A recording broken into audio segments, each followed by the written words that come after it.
Hi friends, welcome to our channel Uma the banking aspirant. So ఈరోజు అయితే నేను ఈ టెస్ట్ అనేది రాయడం జరిగింది.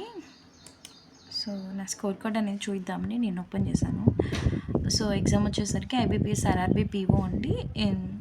ఇది వచ్చేసరికి 21st test number 32. So 80 out of 80 questions అండి. నాకు 61.75 అవుట్ ఆఫ్ 80 వచ్చింది. సో కొంచెం లెస్ మార్క్సే వచ్చాయనుకుంటున్నా. అటెంప్ట్స్ కూడా నేను తక్కువే చేశాను. 239 ర్యాంక్ అవుట్ ఆఫ్ 2377. సో ఇప్పుడు ఒకసారి రిజల్ట్ అనేది క్లియర్గా చూద్దాము. నెక్స్ట్ నేను ఇక్కడ 40 క్వశ్చన్స్ ఆన్సర్ చేశాను రీజనింగ్లో. క్వాంట్ వచ్చేసరికి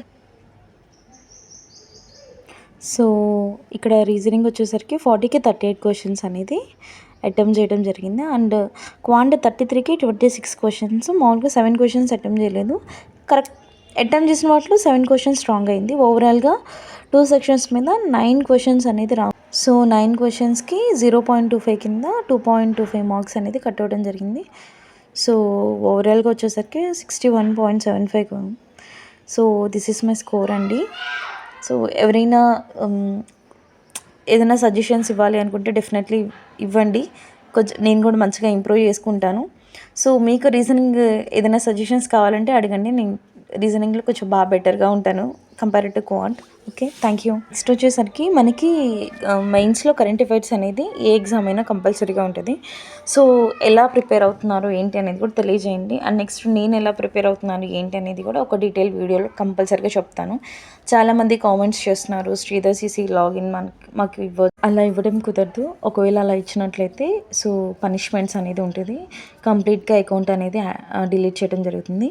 ఇంకొక విషయం వచ్చేసరికి ఎవరైనా ఫ్రెషర్స్ మన ఛానల్ చూస్తుంటే సో వాళ్ళ కోసం ఎవరైతే ఇప్పుడు బ్యాంక్ ఎగ్జామ్స్కి, ఇప్పుడు ఐబీపీఎస్ క్యాలెండర్ ఎగ్జామ్స్కి ఎగ్జామ్ రాద్దాం అనుకున్నారో డెఫినెట్లీ వాళ్ళందరూ కూడా ఎస్ అని ఒక్క కామెంట్ చేయండి. ఎస్, ఇంకంతకన్నా ఏమొద్దు, ఎస్ అని కామెంట్ చేయండి. అండ్ నెక్స్ట్ వచ్చేసరికి ప్రిపరేషన్ స్ట్రాటజీస్ ఎలా ఉంటాయి, అలాగే మాక్ టెస్టెస్ ఎలా అటెంప్ట్ చేయాలి, ప్రిలిమ్స్తో పాటు మెయిన్స్ ఎలా ప్రిపేర్ అవ్వాలి, ఈ కంప్లీట్ ఇన్ఫర్మేషన్ అనేది నేను డెఫినెట్లీ డిస్కస్ చేస్తాను. ఇంకొకటి వచ్చేసరికి మీకు ఏదైనా రిక్వైర్మెంట్స్ ఉంటే డెఫినెట్లీ కామెంట్స్లో తెలియజేయండి. ఓకేనా? థ్యాంక్ యూ సో మచ్ అండి. వీడియోస్ని ఇంత మంచిగా సపోర్ట్ చేసినందుకు థ్యాంక్ యూ సో మచ్.